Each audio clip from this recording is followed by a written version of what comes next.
Paligo ta sa ato ang mga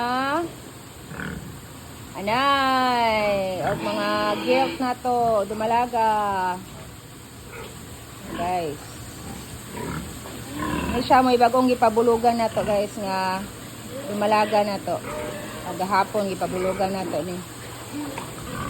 Po lang ta nga successful no ang iyahang pagpa AI kay AI ra namo ni guys kay gamay mo siya tiil oh mura gamay pa siya bahadlok ni sa mutakal basig mo papiang. So siguro mga kaduha ka anak ka na niya pwede na niya nga kuan na lang katong natural na gyud nga pabulog. Ayan kani guys, dumalaga pa gyud ni. So magtagad na lang ta sa next hit ani niya para atoa siyang mapabulugan.